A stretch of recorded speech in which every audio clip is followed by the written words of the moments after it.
All right, thanks for waiting. We'll finish up today with Garrett Nelson. And I'm going to go to Evan Bland, World Herald. Hey, Garrett. I was just curious, what do you think it might be like defending against Noah Vedral this week? And how does having that level of familiarity with a quarterback maybe affect how you guys prepare this week?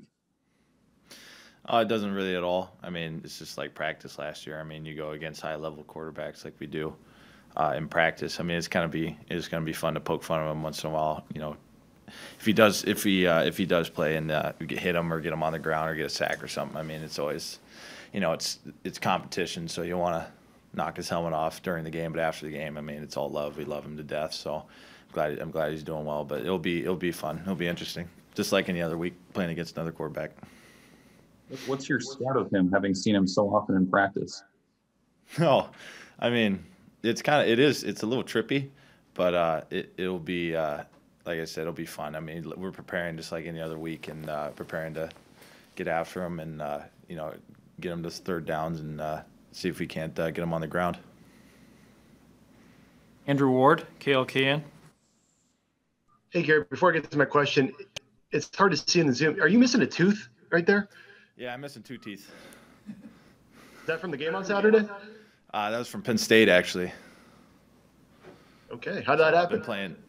I don't know what play. I can't remember when it was, but I was tackle put a shoulder in or a tight end put a shoulder in my jaw and broke my 2 teeth out. So I've been missing that for a while. Putting some straws in there once in a while is pretty fun. Step aside, hockey players. Hey, a lot of questions. Just a lot of your guys or your teammates were answering questions about how close you guys are in this program as a whole. Do you see that as well? You've talked about this before. How do you see that? Yeah, I don't know if I should even say this, but I mean, I'm not. I mean, I'm human just like everybody else, and I read all the Twitter comments and all that stuff, and seeing what people say about us and about our coaches and about our team, and I think they're crazy. I think it's very apparent how much better we are as a team and as a defense, as players, as people. We are with the staff, with what we're doing in practice every day, especially these last 3 or 4 weeks, figuring out how to become a team, how to be a good defense, how to be a great defense. We're very close, like my teammate said. I think people are crazy if they think otherwise. We're very close to even being an elite defense. We're playing really solid right now, even as a team. But like I said, we're at the tipping point. We need to.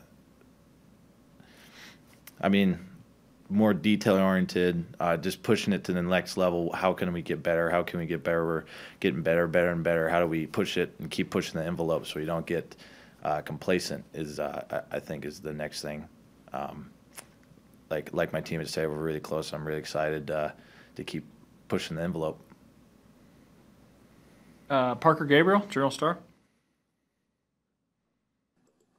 Hey, Garrett, what's made the difference the last 3 weeks on third down? Because you guys were statistically one of the worst units in the country on that down early in the season, and the switch has completely flipped the last 3 weeks.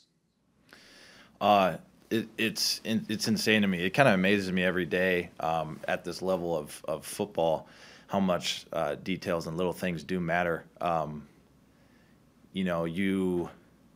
You arm over sooner, you tackle a guy and for 2 yards instead of 4, and now it's it's 2nd and 8 instead of a 2nd and 6, and getting a yard back or 2 yards back and forcing them into a 3rd and 6 or 8 is a completely different game than 3rd and 3 or 4.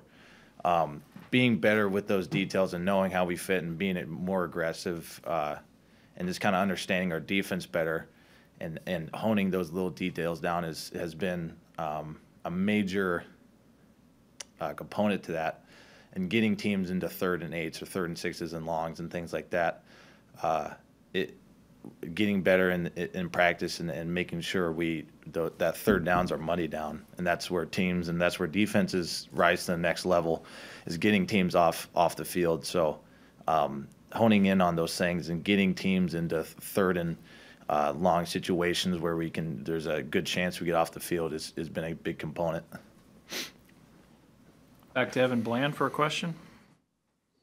Garrett, when you're finishing up a Big Ten grind like this, 7 games in 7 weeks against the Big Ten, and you're mentally tired, maybe you're missing teeth, whatever it is, how do you I guess stay sharp, stay motivated? How have you, I guess, pushed through this to get to this point? What's the motivation now?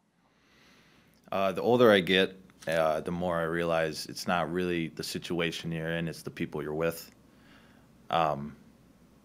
It doesn't matter what I go through with these guys. It doesn't matter what happens. I know that I can rely on them to show up every day with the mentality the same as me, wanting to get better, wanting to improve what we've done, loving each other, making sure we're all right. I mean, it amazes me, and it's incredible to see how great of guys we have on this team to make sure everybody is okay.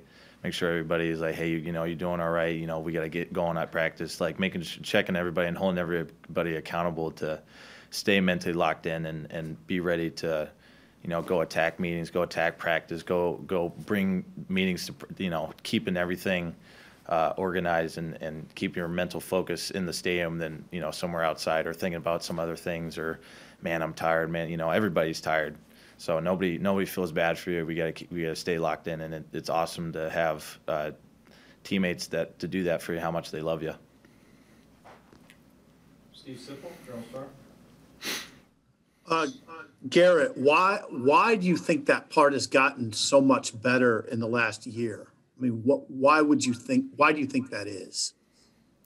The camaraderie part? Yeah, buy-in, camaraderie, those sorts of things.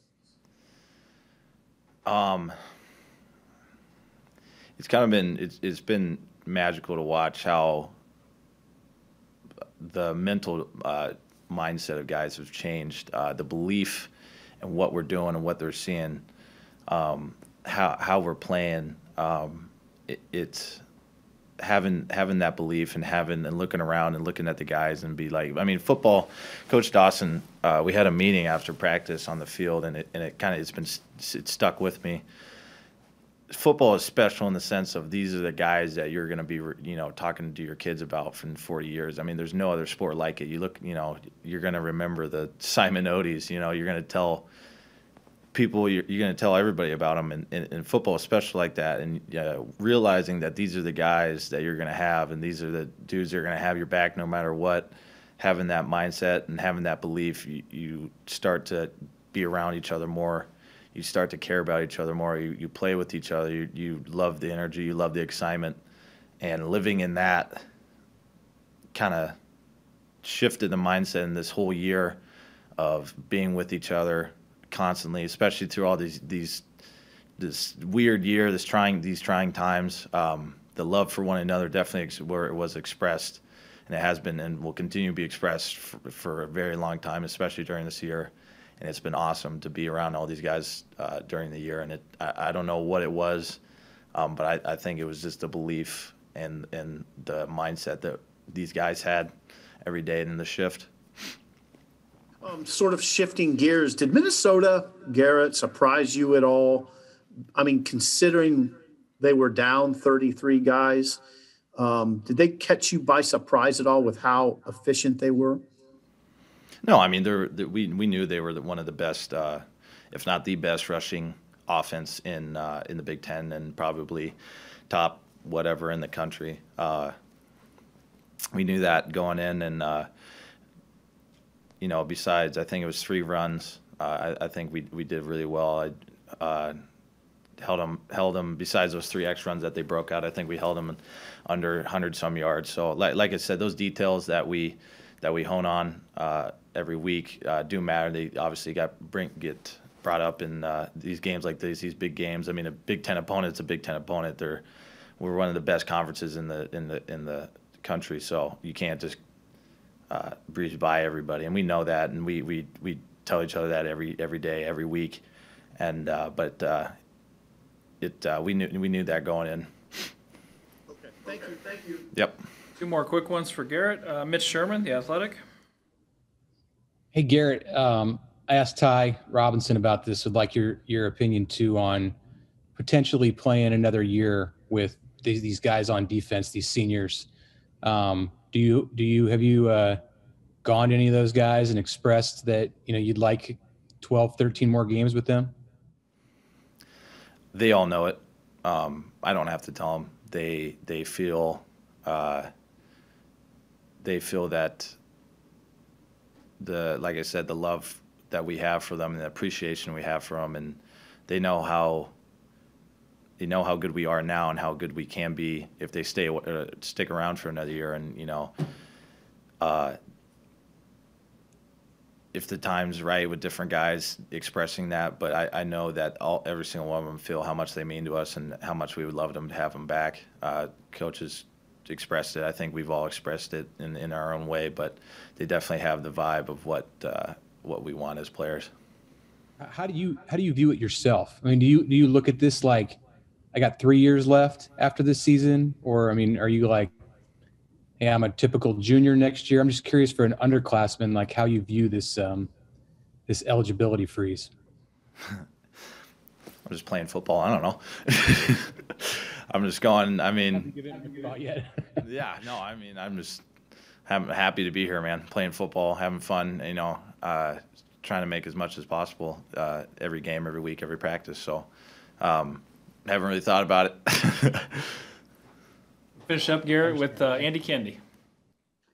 Garrett, have you thought about your play this season? How would you assess your play on the field, and how much progress have you made in your mind since last season? Yeah.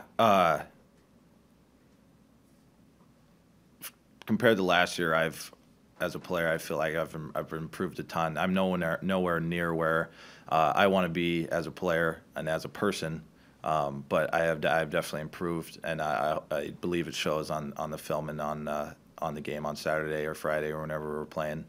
A lot of credit goes to the Coach Dawson and Coach Chins and pretty much everybody helping me out, getting me right every day and holding me accountable every single play. Not letting me lapse back into bad habits or being complacent. I give a lot of credit to them. Almost all of it, but I truly I work my hardest as I can every single day, and I do. It's I don't really like talking about myself, but I feel like I've done a good job as a player, getting better and progressing. All right. Thank you, Garrett. Thanks, everyone. We will talk to you after practice tomorrow with a couple coaches and a couple players. Thanks.